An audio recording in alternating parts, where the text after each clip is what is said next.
안녕하세요. 저는 서울대학교 교육학과 박사과정 이진호입니다.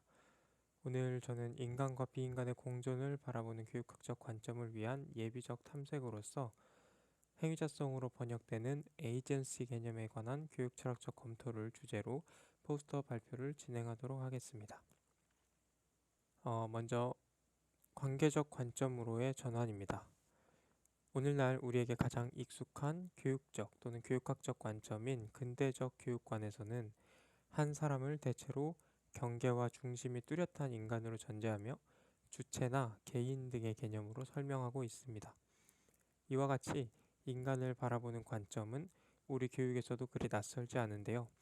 대표적으로 교육에서 자주 언급되는 개인은 외적 조건의 영향을 받지 않는 자신만의 고유함과 개성을 지닌다는 말이나 인간은 자신 안에 무한한 잠재적 가능성을 품고 있다는 말에도 이미 이러한 관점이 전제되어 있는 것처럼 보이기 때문입니다. 이러한 관점 아래서는 비인간 사물을 대체로 인간의 의도를 위해 봉사하는 도구이거나 인간의 의도를 방해하는 장애물 정도로 치부하기 쉽습니다. 그렇기 때문에 저는 교육학에서 인간과 비인간 사물의 공존을 새롭게 들여다보기 위해서는 교육학의 이론적 관점을 관계적 관점으로 전환할 필요가 있다고 생각합니다. 2020년 김한석의 연구에 따르면 최근에 인간과 비인간 사물의 관계를 새롭게 조명하기 위해 적용되고 있는 포스트 휴머니즘이나 신물질주의, 신유물론 같은 철학적 관점들의 공통점을 실체론에서 관계론으로의 전환이라고 말할 수 있을 겁니다. 관계적 관점으로의 전환은 모든 인간이 결코 변질될 수 없는 불가분, 불가침의 실체로 존재한다는 전제를 부정하고 인간을 포함한 모든 존재가 변화무쌍하고 경계가 불분명한 관계적 존재로 있다는 점을 새롭게 주장합니다. 그리고 이러한 관점의 전환을 가장 잘 반영하는 개념은 무엇보다도 여러 교육학 연구에서 활용되고 있는 행위자성 개념일 것입니다. 그럼 다음으로 이러한 행위자성 개념의 이론적 배경을 한번 살펴보도록 하겠습니다. 행위자성 개념은 주로 인간에게 내재하거나 소유될 수 있는 개인적인 능력이 아니라 시공간적 맥락 아래서 상황적 요소들과의 상호작용을 통해 출현하는 현상으로 정의됩니다. 다시 말해 행위자성은 특정한 환경 속에 놓여 있는 활용 가능한 요소들에 달린 현상이라는 점에서 어떤 상황에서는 출현할 수도 있지만 또 다른 상황에서는 출현하지 않을 수도 있는 일시적인 것이라는 뜻입니다. 그러므로 아무리 뛰어난 역량을 가진 개인이라도 그가 처한 사회적, 환경적 맥락에 의해 그의 역량이 무력화될 수도 있고 똑같은 개인이어도 그가 처한 상황에 따라서 다른 모습의 행위자성이 발현될 수도 있을 겁니다. 바로 이러한 이유 때문에 행위자성 개념을 통해 인간을 바라본다는 것은 한 개인의 정체성이나 주체적 능력, 노력, 자질 등에 주목하는 것이 아니라 인간이라는 행위자가 자연 환경이나 사회적 문화적 구조와 상호작용할 때 그 속에서 발현되는 관계적 속성에 주목하는 관점이라고 볼 수 있는 것입니다. 최근에 교육학 분야에서는 이러한 행위자성 개념을 이론적 틀로 활용하여 학생 행위자성이나 교사 행위자성, 그리고 기타 사물들의 행위자성 등을 포착하려는 연구를 어렵지 않게 찾아볼 수 있습니다. 그러나 이러한 행위자성 개념 뒤에는 제법 다양한 역사적, 문화적, 학문적 배경이 얽혀있기 때문에 그것들로부터 행위자성 개념에 대한 단일한 정의나 이해를 추출하기는 어려워 보입니다. 실제로 국내의 교육학 연구에서 사용되는 행위자성 개념은 비에스타와 테더의 생태학적 행위자성 개념을 활용한 2020년 이창수의 연구, 마가렛 아처의 비판적 실제론의 관점에서 행위자성 개념을 탐색한 2021년 이성회의 연구, 신물질주의 관점에서 행위자성 개념을 활용한 2020년 소경이 외의 연구와 같이 그 이론적 배경이 상이한 경우가 많습니다. 그리고 이처럼 서로 다른 이론적 배경 아래서 상이한 의미로 사용되는 행위자성 개념들로 인해 아직은 교육학에서 그리고 교육에서 행위자성 개념을 통해 인간을 이해한다는 것의 구체적인 의미가 분명하게 제시되지 못하고 있는 것 같습니다. 따라서 다음으로는 이러한 행위자성이 교육학에서 사용될 때의 의미를 살펴보기 위해 그것이 실제로 어떻게 사용되고 있는지를 더 자세히 들여다보고자 합니다. 2007년 비에스타와 테더의 연구에 따르면 행위자성 개념의 의미는 규범적 의미와 경험적 의미 이렇게 크게 두 가지로 나누어 볼 수 있습니다. 먼저 규범적 의미에서 행위자성은 하나의 바람직한 또는 규범적인 인간상이라고 이해되며, 따라서 그러한 인간상을 교육의 목적으로 간주하게 됩니다. 다른 한편 경험적 의미에서 행위자성은 교육이라는 현상을 일종의 사회문화적 현상으로 간주하여 그것을 탐구하기 위한 경험과학적 인식 틀로서 행위자성 개념을 사용합니다. 먼저 규범적 의미에서는 행위자성 개념을 인간의 이성적 역량에 기초한 자율적 행위 주체라는 전통적인 의미로 받아들입니다. 2012년 슈거맨과 소콜의 연구에 따르면 행위자성 개념은 서양 사상과 문명의 근본적 교리라고 할 수 있을 만큼 그 역사가 오래되었을 뿐만 아니라 지금까지도 서양의 경험적, 이론적 문화 전반에 스며들어 있는데요. 특히나 인간의 사회적 문화적 측면과 밀접한 관련이 있는 종교, 철학, 윤리학 등의 분야에서는 행위자성 개념이 주로 법적, 윤리적, 실천적 책임과 관련된 것으로 이해되어 왔습니다. 왜냐하면 행위자성을 지닌다는 것은 곧 선택하고 결정하고 실천하고 그것에 대해 책임질 수 있는 자질을 가졌다는 뜻으로 이해되었기 때문입니다. 그렇지만 다른 한편으로 오늘날 교육학에서 행위자성 개념이 적용되는 또 다른 방식은 사회학, 경제학, 정치학 등을 아우르는 넓은 의미의 사회과학적 배경에 기인하고 있습니다. 그러니까 인간의 사회적 활동을 탐구하는 사회과학에서는 행위자성이 언제 어떻게 가능한 것인지, 그리고 그런 현상을 일으키는 방식은 무엇인지를 개념화하고 이론화하는 것으로 관심이 옮겨갔다는 점에서 행위자성을 바라보는 시선이 규범적 접근에서 경험적 접근으로 넘어간 것입니다. 이러한 관점에 따르면 인간의 행위는 언제나 구체적인 상황 속에서 일어남에도 불구하고 행위자의 마음속에 있는 목적은 언제나 구체적인 상황보다 앞서서 결정되는 것이기 때문에 그러한 목적에는 구체적인 상황 속의 요소들이 적절히 반영될 수 없습니다. 그러므로 행위자는 특정한 상황에 위치하는 순간 언제나 반성적인 이성을 활용해서 자신이 미리 생각했던 목적과 수단을 끊임없이 변화시켜 나가게 되고, 행위자성이란 바로 그러한 순간의 하나의 사건으로 출현하는 일시적인 현상으로 간주되게 됩니다. 바로 이것이 행위자성을 특정한 개인에게 내재하거나 소유될 수 있는 자질이나 능력이 아니라 인간과 환경 혹은 인간과 사회 구조가 구체적이고 실제적으로 만났을 때 그 사이에서 출현하는 현상으로 이해되어야 하는 까닭입니다. 그렇다면 교육 또는 교육학의 이론적 관점으로 이러한 행위자성 개념을 활용한다는 것은 어떠한 의미가 있는 것일까요?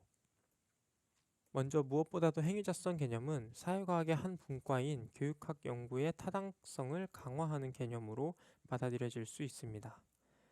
이제까지 사회과학은 점점 더 복잡하고 난해한 사회문화적 현상들을 이전보다 적절하게 설명해내는 것을 목표로 발전해 왔으며, 그러한 과정 속에서 행위자성 개념은 인간이 포함된 사회문화적 현상을 더 잘 설명해내는 개념으로 주목받아 왔습니다.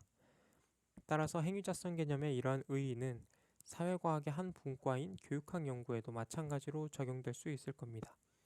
다시 말해서 행위자성 개념이 교육이라는 현상을 더 잘, 더 적절히 이해하도록 하는 개념이라는 점에서 행위자성에 대한 경험적 접근은 여전히 타당해 보입니다. 우리가 만일 행위자성 개념을 교육학 연구에 적용한다면 교육 현상 속의 인간은 교사나 학생, 학부모와 같은 선험적인 구분으로 들여다볼 때는 발견할 수 없는 가르치거나 배우거나 지원하거나 저항하는 존재로 새롭게 이해될 수 있을 겁니다. 그리고 반대로 이제까지 인간의 교육적 목적에 부합하거나 반대되는 것으로만 간주되었던 비인간 사물들 역시도 그 자체로 행위자성을 지닌 존재로 새롭게 조명될 수 있을 겁니다. 그리고 이러한 새로운 이해는 우리의 교육 이론과 실천에 새로운 가능성을 제공하는 중요한 학문적 양분이 될 수 있을 것입니다. 그렇다면 행위자성 개념을 통해 보는 인간은 여전히 규범적인 의미에서 바람직한 인간의 모습이자 교육의 목적이 될 수 있을까요? 2006년 비에스타와 테더의 연구는 만일 학습을 하나의 현상으로 이해한다면 행위자성 개념이 교육학에 중요한 함의를 줄 수 있을 것이라고 제안합니다. 2017년 이성우의 연구 또한 비에스타와 테더의 해석을 수용하며 교사를 전 생애에 걸쳐 학습을 필요로 하는 평생 학습자로 이해하는데 행위자성 개념이 유용할 수 있다고 설명합니다. 하지만 제가 볼 때는 이러한 이해가 여전히 행위자성을 바람직한 모델, 교육적 모델로 삼는 것이 아니라 바람직한 현상인 학습을 행위자성 개념을 통해 이해한다는 점에서 경험적 접근에 더 가까운 것처럼 보입니다. 그리고 이처럼 오늘날 활용되는 행위자성 개념은 대체로 사회과학적 타당성과 더 밀접하게 관련된 것처럼 보이기 때문에 그것은 교육받은 인간, 즉 교육의 목적으로는 적절하지 않거나 혹은 부분적으로만 그것에 관련된다고 말할 수 있을지도 모릅니다. 하지만 다음과 같은 신유물론적 행위자성 개념을 살펴보면 그 안에 교육의 목표가 될 만한 인간의 모습을 내포하고 있는 것 같기도 합니다. 조금 길지만 다음 인용문을 함께 읽어보겠습니다. 근대 문명의 토대 위에서 교육은 전 지구적 위기에 대해서는 무관심한 채 경쟁력 있는 세계적 인재 양성을 개인의 더 나은 사회경제적 지위 획득을 통해서 실현하고자 했다. 좀 더 구체적으로 이야기하자면 신자유주의와 능력주의 이데올로기라는 강력한 기제를 토대로 교육은 개인의 경제적 도구로 충실히 역할을 해왔다. 그럼에도 불구하고 교육의 도구적 속성을 문제 삼기보다 교육을 계층 이동의 사다리로 여기면서 교육을 통해서 사회 불평등의 해소를 기대했고 개천에서 용이 나게 하는 교육 제도를 이상적이고 정의로운 제도로 여겼다. 이런 상황에서 교육은 일종의 생존 게임이 되었다. 게임에서 제일 중요한 것은 규칙이며 자연스럽게 교육의 공적 기능보다는 공정성에 집착하게 되었다. 결과적으로 교육의 근본적 목적이나 지향과 같은 논의는 주변부적인 것으로 밀려났으며 교육의 공적 기능은 상실되었다. 왜냐하면 교육과 경쟁을 연결지으면서 모두의 좋은 삶을 말할 수는 없기 때문이다. 이 인용문에서 알 수 있는 것은 교육이 생존이라는 목표에 직결되는 순간 모든 인간을 단절된 개인으로 만들어 버림으로써 교육의 본래적 의미를 상실하게 된다는 사실입니다. 그리고 이러한 문제의식에 근거한 2022년 남미자의 연구는 행위자성을 통해 교육 현상 속 인간을 이해하려는 흐름 자체가 바로 관계가 상실된 교육에 대한 문제의식에서 기인한 것이라고 강조합니다. 왜냐하면 행위자성에 근거한 관계는 주체와 대상으로 구별하려는 시도를 거부함으로써 타자를 나의 목적을 위해 이용해야 할 대상으로 보는 것이 아니라 행위자성의 출현을 위해 공존해야 할 동등한 참여적 존재로 간주하기 때문입니다. 그리고 신유물론에서 이러한 관계성은 인간과 인간 사이에만 국한되는 것이 아니라 물질로 존재하는 모든 비인간 사물에게도 적용되어야 하기 때문에 인간이란 존재는 역사적 구성물이자 사회적 협약으로 인정되는 것을 넘어서 물질적으로 다른 사물들과 얽힌 존재라는 새로운 개념으로 이해될 필요가 있습니다. 따라서 행위자성을 통해 이해하는 인간은 단독적인 개체가 아니라 관계적 물질성 그 자체입니다. 이러한 신유물론의 선언이 교육에서 행위자성의 규범적 측면을 드러내는 관점이라고 볼 수 있는 이유는 그것이 단지 학문적인 인식을 위한 틀로 작동하는 것이 아니라 인간의 실천적 삶에 새로운 함의를 주고 있기 때문입니다.